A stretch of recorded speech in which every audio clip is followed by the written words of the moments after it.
ya decíamos que empezábamos nuevo tema, ¿no? Que era el partimiento del pan. De todas esas, todos esos factores o todos esos elementos que la iglesia primitiva o que los primeros creyentes por los cuales se caracterizaban, uno de ellos, después de todo lo que hemos ido viendo, era que partían el pan, ¿no? El partimiento del pan. ¿Qué significa esto? Pues bueno, es lo que nosotros conocemos o entendemos como la Santa Cena o la Cena del Señor. Claro que nosotros lo llevamos a un punto que de vez en cuando, ¿no? Celebramos. Y la semana pasada, como todo este mes vamos a estar hablando de esto, la semana pasada, pues ¿de qué estuvimos hablando? Estuvimos hablando como del origen primario, de dónde viene, ¿no? ¿Por qué el pan y el vino? ¿Por qué el partimiento del pan, ¿no? Y el hacer memoria. Pues en realidad viene desde el Antiguo Testamento, desde la Pascua judía, ¿no? O sea, ahí como que comienza ese simbolismo, que luego Jesús lo toma, aprovecha eso, lo toma y le da sentido a través de su persona, ¿vale? Entonces, pues eso, la semana pasada estuvimos poniendo bases sobre la Pascua judía, que tiene su origen, ¿dónde? En la salida de Egipto del pueblo de Israel, y que fue instituida por Dios para que el pueblo recordase, se acuerde de ese día. Y te comparto Éxodo 12:14 para que hagamos un poquito de memoria, ¿vale? Éxodo 12, capítulo 12, versículo 14, dice: y este día, el día que Dios instituye, que le dice al pueblo que debe celebrar esa Pascua, que comienza pues con esa salida de Egipto, este día os será en memoria, para que recordéis, y lo celebraréis como una fiesta solemne, sagrada, para Jehová durante vuestras generaciones. Eso le dice Dios al pueblo de Israel. ¿Ok? Paramos un momento aquí y vamos a orar, ¿vale?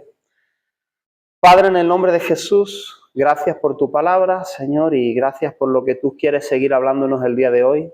Dios, que tu Espíritu Santo habla en nuestros corazones, Señor, y nos ayude a nosotros también a hacer memoria, Señor, a refrescar nuestras mentes, nuestros corazones, Señor, de lo que tú has hecho en nuestras vidas. En el nombre de Jesús, amén.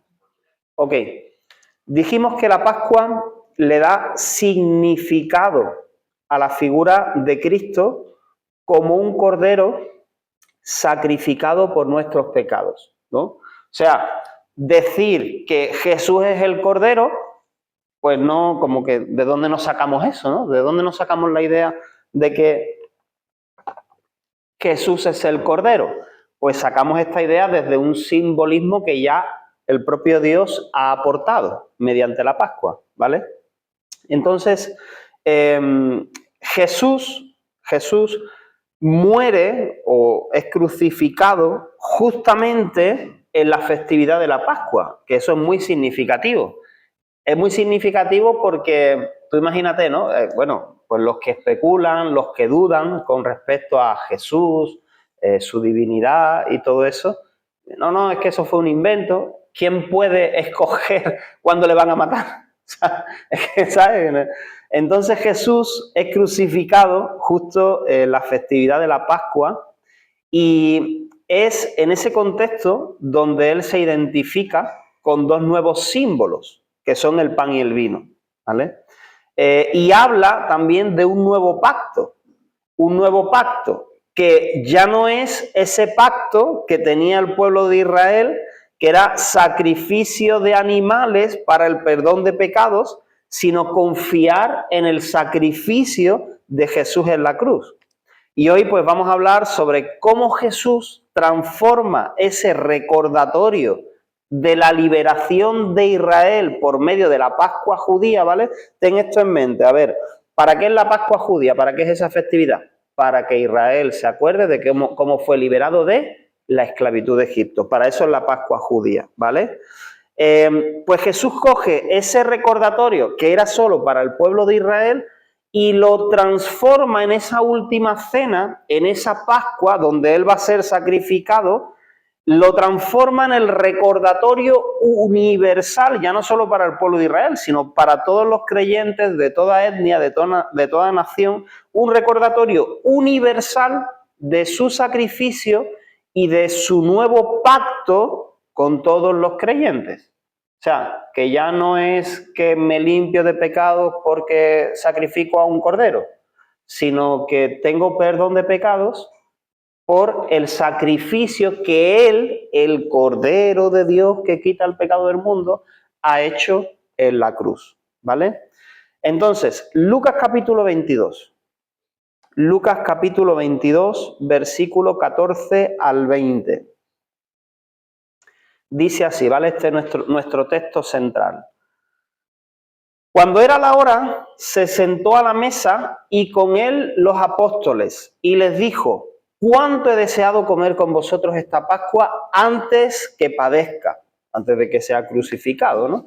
Porque os digo que no la comeré más hasta que se cumpla en el reino de Dios. Y habiendo tomado la copa, dio gracias y dijo: tomad esto y repartidlo entre vosotros, porque os digo que no beberé más del fruto de la vid hasta que el reino de Dios venga. Y tomó el pan y dio gracias y lo partió y les dio diciendo: este es mi cuerpo que por vosotros es dado, haced esto en memoria de mí. De igual manera, después que hubo cenado, tomó la copa diciendo: esta copa es el nuevo pacto en mi sangre que por vosotros se derrama. Y quiero que te quedes con esta frase ahí en el versículo 19: haced esto en memoria de mí. ¿Por qué? Porque de aquí es de donde nosotros entendemos que la Santa Cena, lo que conocemos como la Santa Cena o el partimiento del pan, es un mandamiento del Señor para nosotros. Porque Él lo está diciendo de manera imperativa, no está diciendo, bueno, si os acordáis, si os apetece, haced esto en memoria de mí. O sea, haced esto para recordar el sacrificio que yo he hecho por vosotros. Entonces, Dios está empeñado en que recordemos, que hagamos memoria de momentos importantes donde Él ha intervenido significativamente en nuestras vidas. Y yo me pregunto, ¿por qué? ¿Por qué Dios está empeñado en recordar? O sea, ¿por qué al pueblo de Israel le hace que... O sea, ¿no? Es como, vamos a decir, en esta expresión, como todo un invento. Coge a un cordero, haz esto, haz lo otro, ¿no? Como le da ahí toda una serie de instrucciones. Y esto te lo digo para que te acuerdes de cómo yo te libré de la esclavitud de Egipto y cómo te libré del juicio que vino sobre todos esos primogénitos y que en realidad el propio pueblo de Israel también merecía.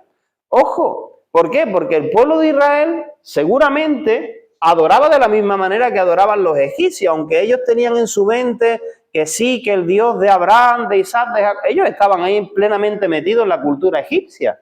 Y prueba es que cuando salen al desierto, a pesar de que se abren las aguas y todo eso, ellos siguen haciendo ahí su figura, ¿verdad?, de un becerro de oro. O sea, ellos tenían ahí una remezcla, un sancocho, un chaulafán, no sé, llámale como tú quieras, una mezcla, ¿no?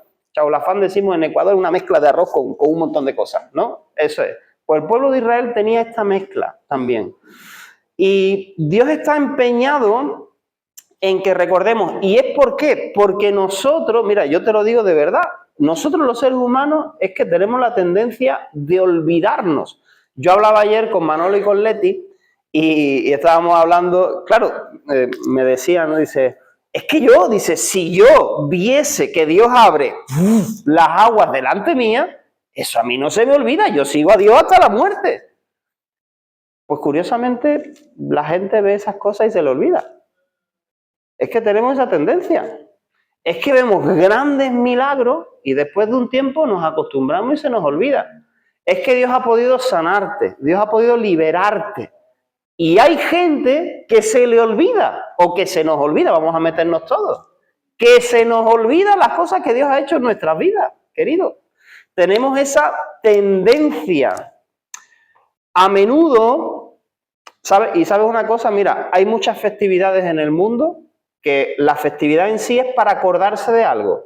Tiene un origen. Todas las fiestas, o casi todas las fiestas, estoy hablando en ámbito general, ¿vale? Y luego también en el ámbito de los creyentes. Hay otras fiestas que en el ámbito cristiano también. Todas las festividades tienen un origen, un hecho, ¿no? Un hito en la historia que son para conmemorar, para recordar algo que ocurrió. Pero la verdad es que a menudo solemos olvidar o torcer el significado de esa festividad que era para recordar algo. Y te pongo algunos ejemplos. Por ejemplo, venga, yo creo que uno de los más conocidos, la Navidad. Vale, la Navidad, aunque, espérate, que la Navidad, una vez que se instauró la celebración de la Natividad, sabemos que, bueno, que era en un proceso también de sincretismo, porque eran las Saturnalias, que era en el Imperio Romano, tenían las costumbres, las creencias de los griegos que venían arrastrando, y cuando Constantino, ¿no?, pues se convierte al cristianismo, como que hace también otra vez un chaulafán, ¿no? Ahí, a una mezcla, y dice, bueno, lo que celebramos de manera pagana, un arroz tres delicias para los chinos, que si hay algún chino que nos está viendo, entonces hace una mezcla y dice, bueno, lo que eran las Saturnalias ahora es ahora es pues el nacimiento de Jesús. Venga, el nacimiento del Dios invicto, del sol, ahora es el nacimiento de Jesús, le ponemos este nombre. Bueno, vamos a dejarlo ahí, pero vamos a decir que en la tradición cristiana, se celebra la Navidad. ¿Qué se celebra en la Navidad? Pues es la celebración del nacimiento de Jesús, que para nosotros, aunque decimos, bueno, Jesús no nació en diciembre, ni nada, pero bueno, puede ser una buena fecha para aprovechar a predicar el Evangelio. ¿Por qué? Ojo, que estamos hablando de recordar que Jesús nació, y que no solo que nació, sino que también murió y resucitó. Vale, pero ¿cuál es la realidad que vivimos? Que muchas personas, por no decir bastantes personas, se olvidan de eso, celebran Navidad. ¿Qué es Navidad? Es una fiesta que a lo mucho habla de unidad familiar, a lo mucho, pero si no, de consumo, de regalo, de marketing, a tope. O sea, llega Navidad y tú sabes que te vas a gastar plata. O sea, eso es lo que estás pensando. O sea, Navidad es para gastar, para comer, para engordar, ¿verdad? Y luego para irte al gimnasio en enero, que haces la promesa de que vas a bajar. O sea, para eso es la Navidad. Y perdemos el enfoque de para qué se instauró esa fiesta. Día de Acción de Gracias en Estados Unidos, bueno, y en otros lugares que se celebra, ¿no? Originalmente, gratitud a Dios por la provisión, por la cosecha. O sea, una fiesta nacional instaurada para darle gracias a Dios. ¡Qué bendición! ¡Qué bueno!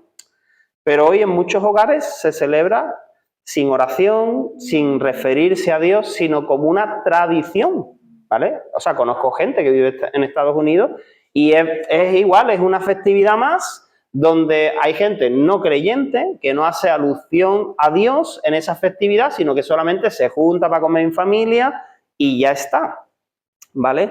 Entonces, pues, se transforma en una cena familiar, pero sin conciencia espiritual. Ok.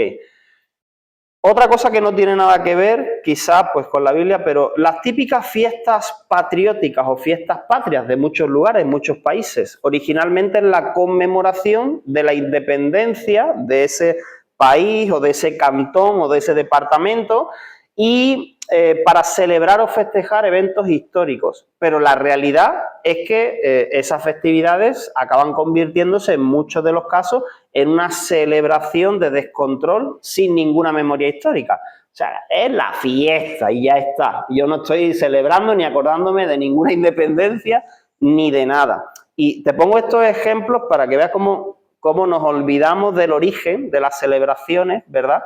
Y al final, pues ya está. Lo enfocamos en lo que queremos. Y ahora, bíblicamente, pues la propia Pascua judía, ¿vale? Que ha sido instituida para recordar la liberación de Egipto, pero en los tiempos de Jesús muchos de los religiosos lo celebraban ritualmente, pero sin entender el corazón de Dios.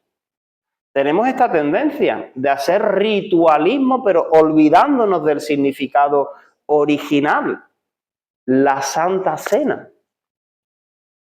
Podemos caer en un costumbrismo. ¿verdad? Es costumbre, es liturgia, es porque toca, pero sin acordarnos verdaderamente del significado. Y te pongo un ejemplo, no sé, estoy hablando de ahora, pero más cerca del sacrificio de Jesús, la iglesia de Corinto. Tú sabes que hay una regañina, no vamos a leer todo el texto, pero está en Corintios 11, del 20 al 22. Hay una regañina, un regaño de Pablo a los corintios, porque ¿qué hacían?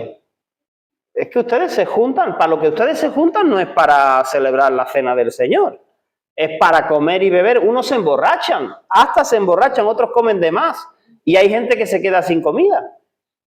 ¿Eso es la cena del Señor? Eso no es la cena del Señor. Les dice Pablo, y ojo, no había pasado tanto tiempo desde la instauración de la cena del Señor. Entonces, como tan rápido nos olvidamos del significado, del porqué, por eso Dios está empeñado en que recordemos. La fiesta de Pentecostés se celebra también la entrega de la ley, ¿no? Originalmente en el pueblo judío, la entrega de la ley al pueblo. Luego Dios le da ese nuevo significado del derramamiento del Espíritu Santo. Y hay creyentes que quizá pues les gusta no celebrar, no digo que esté bien ni mal, celebrar pues Pentecostés, pero ahí nos olvidamos del verdadero propósito de Pentecostés, que es la misión de Dios. O sea, ¿para qué viene el Espíritu Santo? Recibiréis poder y me seréis testigos. Entonces, nos alegramos, celebramos la venida del Espíritu Santo, pero nos olvidamos de la misión, de la tarea. Entonces, si te das cuenta, ¿no? Estos son algunos ejemplos. Entonces, mira, las fiestas, ojo, las fiestas, en la Biblia, Dios las usa, son herramientas pedagógicas que tienen para enseñar, para recordar, para instruir. Nos ayudan a recordar, enseñar, transmitir. Pero si se desconectan del corazón original, del propósito, pues se convierte en algo vacío, en nada, en una tradición más. Y eso es lo que pues no queremos que ocurra, ¿verdad? Otra cosa que te va a ayudar o que nos va a ayudar para que mi fe no se convierta en una tradición es acordarte de los momentos, o sea, de tu propia experiencia con Dios, con el Señor. ¿Por qué? Porque esos son también como hitos que han marcado tu vida, ¿vale? Si lo que tengo en mi cabeza es solo teoría, información, me olvido, de la información me olvido, pero de lo que experimento, de lo que Dios ha hecho en mi vida, de cómo Él ha marcado mi vida en momentos puntuales, eso me ayuda a recordar, ¿verdad? O espero que sea así. Entonces, mira, en el texto que hemos leído de Lucas, vemos cómo Jesús usa los elementos de celebración de la Pascua, pero para darles un nuevo sentido, ¿vale? Lucas 22:7. Llegó el día de los panes sin levadura, en el cual era necesario sacrificar el cordero de la Pascua. Panes sin levadura, cordero de la Pascua, ¿vale? Jesús usa el pan sin levadura de la Pascua, que representa una masa sin pecado, para decir que este pan sin pecado, esta masa sin pecado, es su cuerpo sin pecado. Este es mi cuerpo, ¿vale? Este símbolo te tiene que recordar mi cuerpo sin pecado, que es partido, que es molido por tus pecados. O sea, que yo me sacrifico por tus pecados. Yo que no he pecado, me sacrifico por los tuyos. ¿Entiendes?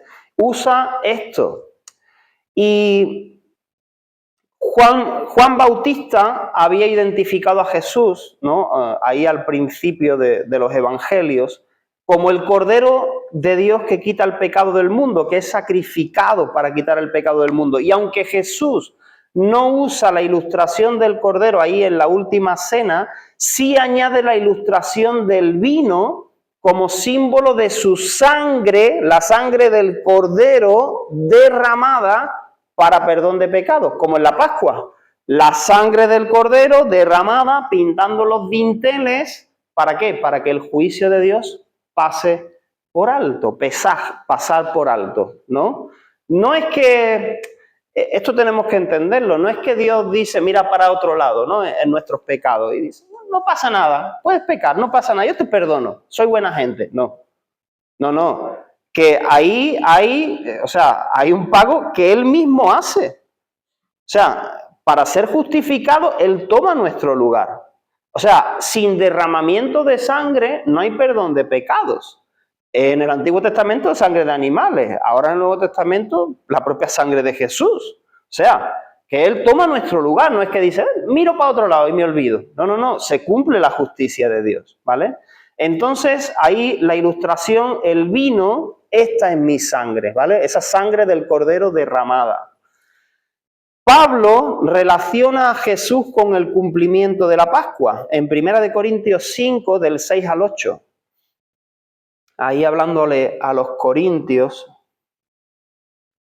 1 Corintios 5, del 6 al 8, dice, no es buena vuestra jactancia, vuestro orgullo, vuestra vanagloria.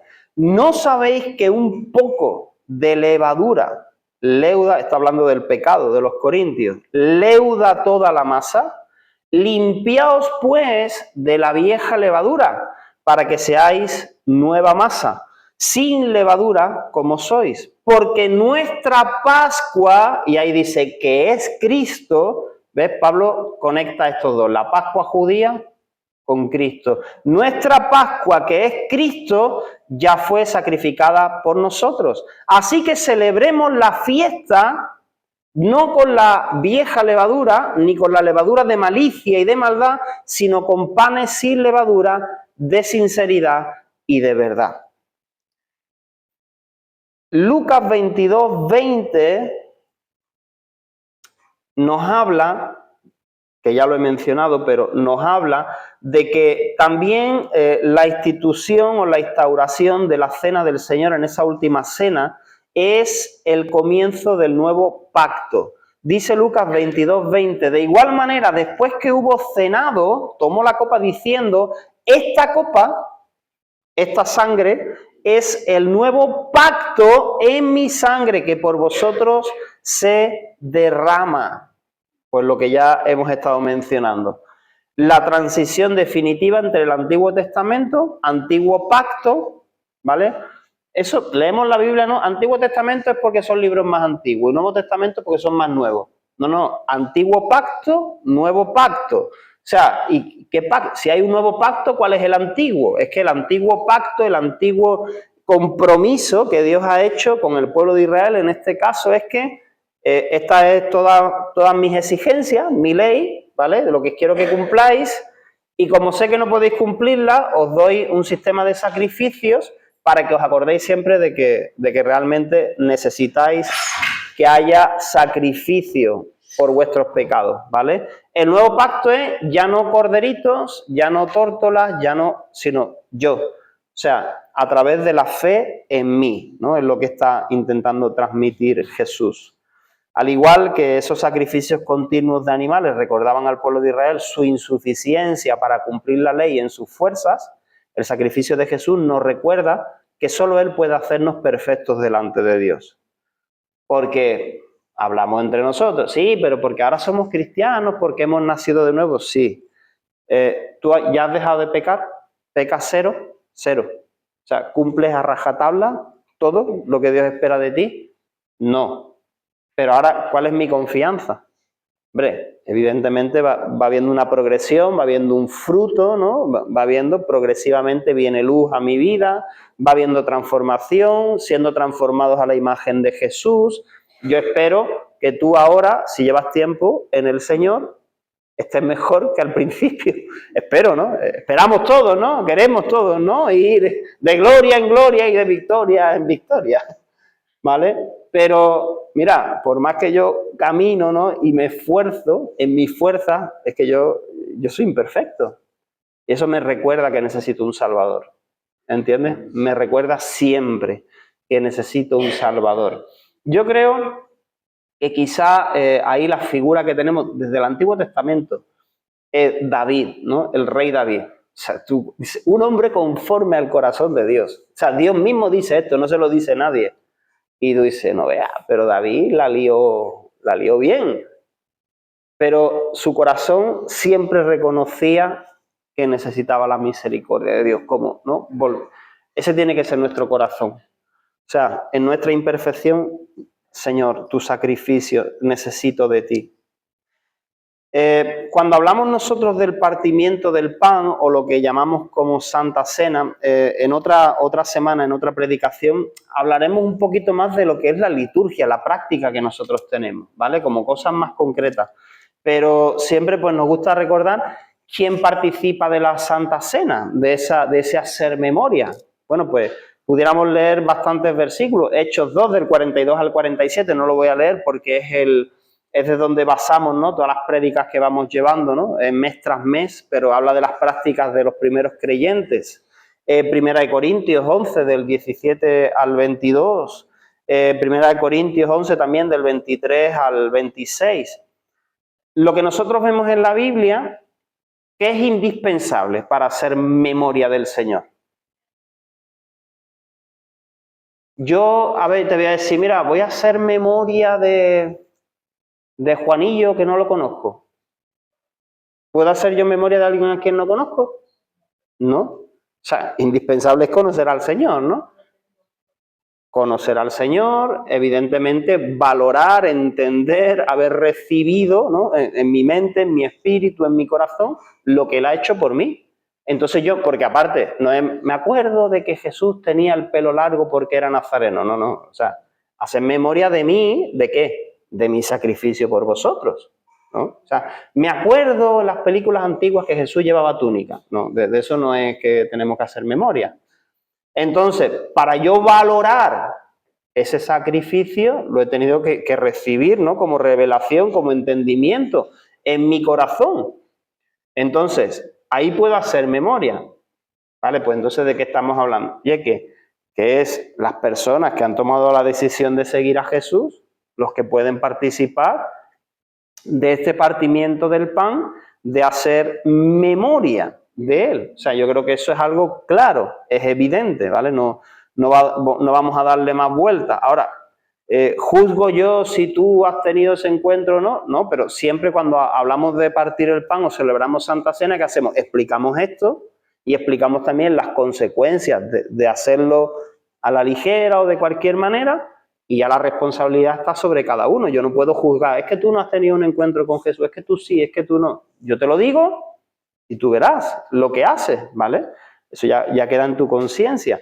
Porque luego, pues eso sí me gustaría leerlo, aunque siempre lo recordamos, pero estamos tratando este tema y quizás de esto hemos hablado hace un año y pico, ¿no? Por lo menos se nos ha olvidado, ¿no? Porque como tenemos la tendencia a olvidarnos, pues ¿qué debemos considerar antes de participar del partimiento del pan? ¿Qué consideraciones tenemos que tener?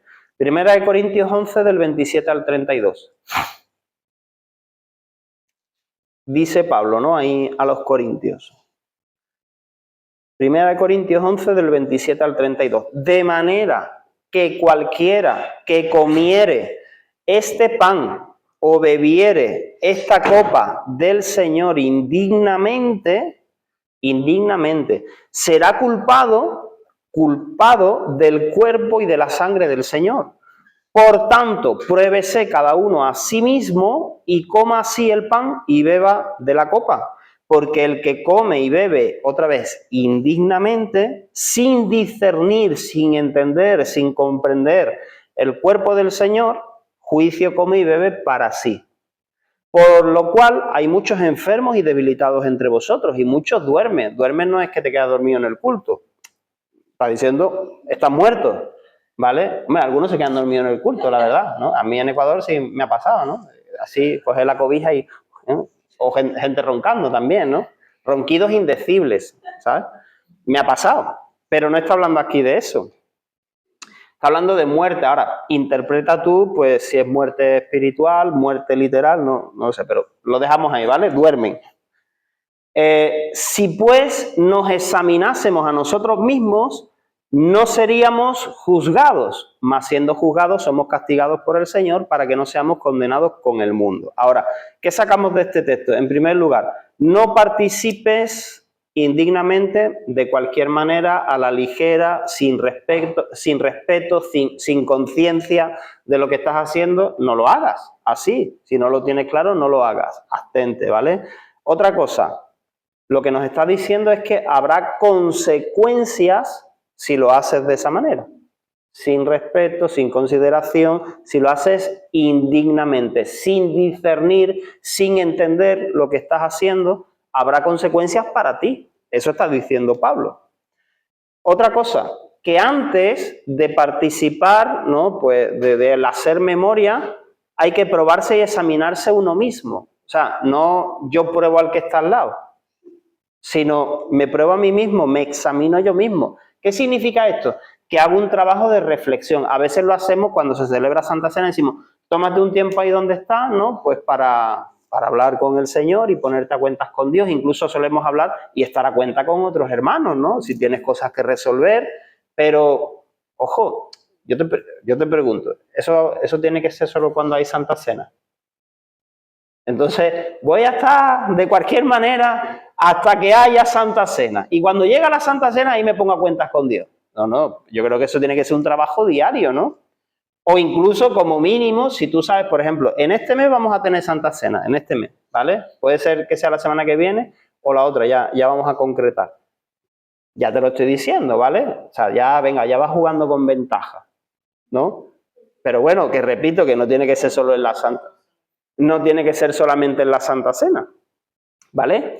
Entonces, pero uno tiene que probarse a sí mismo, examinarse, mirarse. A veces vamos muy deprisa y vamos a decir que se nos pasan ciertas cosas. O no queremos prestar atención a algo que sabemos que no está bien y estamos queriendo ignorarlo, no darle importancia, mirar para otro lado y el Señor está ahí hablándonos y mostrándonos y confrontándonos una y otra y estamos ahí. No, examínate, mírate, ¿vale? Y otra cosa clave en este texto es que debemos hacer memoria, recordar, ¿vale? Acordarnos de lo que el Señor ha hecho por nosotros. Y una cosa que me gusta siempre decir es que también lo he visto muchas veces, es que hay personas que dicen, bueno, yo como estoy mal, pues yo no voy a participar de la Santa Cena, porque estoy mal. Pues ponte bien, ¿no? O sea, si estás mal, ponte bien. Porque, a ver, el estar mal, ¿a qué nos referimos cuando digo estoy mal? ¿Que estoy pecando? ¿Que hay algo que tengo que perdonar, confesar, arrepentirme? ¿Quién lo puede resolver? O sea, yo tomo un paso, pero ¿de quién depende que yo sea perdonado? Un ejemplo. ¿Vale? Que yo me arrepienta y confiese mi pecado y yo sé que el Señor me va a perdonar, ¿no? Porque si confesamos nuestros pecados, Él es fiel y justo para perdonar nuestros pecados y limpiarnos de toda nuestra maldad. Si es algo que tengo que arreglar con otra persona, en cuanto de mí dependa, ¿de quién es la responsabilidad? Mía. O sea, yo no puedo hacer que la otra persona me ame si no quiere, ¿vale? Eso no puedo hacerlo. Pero yo, por mi parte, sí puedo hacer dos cosas. Perdonar o intentar arreglar una situación con una persona que tiene algo contra mí. Hacer mi parte. Eso sí puedo hacerlo, ¿verdad? Entonces, ¿qué obstáculo hay para que yo participe de la Santa Cena? ¿Sí me entiendes? Entonces, el postergar y decir, no, yo me abstengo porque no estoy bien. Yo creo, te planteo que no es una opción porque, o sea, recuerda que es un mandato. Haz esto en memoria de mí. Y no lo hagas indignamente. Y examínate antes de hacerlo. O sea, venga, todo el combo, ¿no? Del mandamiento ahí, ¡pam! Entonces, ¿qué me está diciendo? Yo creo que al final es una herramienta que el Señor nos ha dado para que estemos a cuentas con Él. Quizá porque, a ver, tenemos que estar a cuentas con Él todos los días, ¿no? Ponernos delante de Dios, pero como que llega Santa Cena y, uy, ¿no? Hay que ponerse a cuentas con el Señor, ¿no? Y como que nos da así como más respeto. Pues como recuerda que en la iglesia primitiva era una práctica continua. Entonces, para limarse continuamente, ¿no? Para estar a cuentas, para examinarse continuamente. Ok, dicho esto, Te invito a ponerte de pie. Y sobre todo, mira, yo creo que énfasis de esto que estamos hablando, ¿vale? Vamos a seguir hablando de partimiento del pan, de Santa Cena, pero sobre todo me quiero quedar tanto en la Pascua como en la Cena del Señor. Haz memoria, haz memoria. Somos olvidadizos, ¿vale? Yo quiero invitarte a tomar, nada, unos minutitos donde puedes cerrar tus ojos o no cerrarlos, puedes estar en oración o quizá tú lo tengas ya súper claro. Hacer memoria de algo, aparte, sabemos, ¿no? Que Jesús ha muerto por mis pecados, ¿vale? Lo sabemos. Pero algo significativo para ti, ¿qué ha hecho el Señor por ti? Haz memoria del Señor, porque yo pienso en el Señor y no pienso en una figura lejana, yo pienso en alguien cercano a mí, que ha hecho cosas milagrosas para mí. Y yo lo que quiero con esto es que hagamos un ejercicio de recordar, de hacer memoria, ¿vale? Es que tal milagro, pero ya me olvidé, ¿no? Yo sinceramente, yo he visto personas que Dios ha hecho grandes cosas en su vida y hoy viven como si nada, como si no conocieran al Señor. Qué triste, ¿verdad? Que el Señor haya hecho cosas importantes para nosotros, cosas que sabemos que no podíamos hacer en nuestras fuerzas. Yo te invito a que tomes ahí, nada, un tiempito. Y luego lo que vamos a hacer, sí te pido, de manera breve, muy breve, no cuentes la historia porque yo nací un día y cuentes todo el recorrido. Pero puntualmente, mira, me acuerdo de cuando Dios, pum, hizo esto, me sanó de esto y esto era imposible. Me acuerdo de, pum, ¿no? O cuando Dios intervino en esta situación que era muy difícil. O sea, es por tema de tiempo y porque al final nos distraemos, ¿no? Pero algo clave, algo puntual que tú digas, esto lo hizo Dios. Yo hago memoria, esto es algo significativo para mí, ¿vale? Y luego vamos a compartir algunos, si es posible que cada uno pueda decir algo, genial, no estás obligado. Pero ahí tómate un tiempo. Aleluya, Señor. Gracias, gracias, Jesús. Oh Señor, reconocemos que somos olvidadizos muchas veces, Señor. Nos olvidamos, Señor, de las maravillas que tú haces en nuestras vidas, Señor. No queremos olvidarnos del sacrificio que tú has hecho, Señor, en la cruz.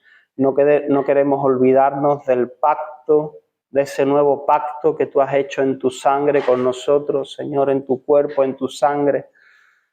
Oh Dios, yo te ruego, Señor, que nos ayudes en esta hora a recordar, Señor, las maravillas que tú has hecho con nosotros, cómo nos has librado, cómo nos has sanado, cómo nos has provisto, Señor.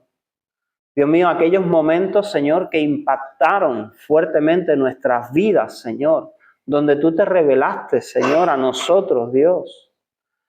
Oh Jesús, ayúdanos, Señor, a tenerte presente. Que cuando vayamos, Señor, a celebrar el partimiento del pan, Señor, podamos tener bien fresco, Señor, quién eres tú y lo que has hecho por nosotros, Señor. Aleluya, Dios. Gracias, Señor. Ayúdanos a recordar, Señor. Trae recuerdos a nuestra mente, Señor. Aleluya.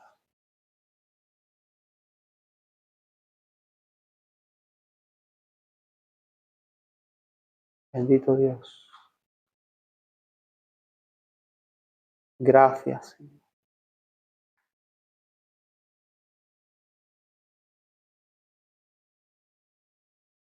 Aleluya. Empiezo yo. Me acuerdo en Ecuador de que Diana estaba embarazada ya con una panza que no vea, vivíamos en las montañas y había que caminar mucho y mi hija estaba a punto de nacer y yo dije, Señor, si tú quieres que tengamos un coche, me lo tienes que regalar, porque es imposible comprar un coche. Y semanas más tarde, una hermana de España que no sabía nada, nos llamó y nos dijo, mira, te voy a dar 3.000 euros para que te compres un coche. ¿Por qué me van a dar a mí 3.000 euros para que me compre un coche a alguien que casi ni me conoce? Señor, eres tú me has respondido. O sea, eso es significativo, es económico, pero es como, Señor, tú has escuchado mi oración, eres real.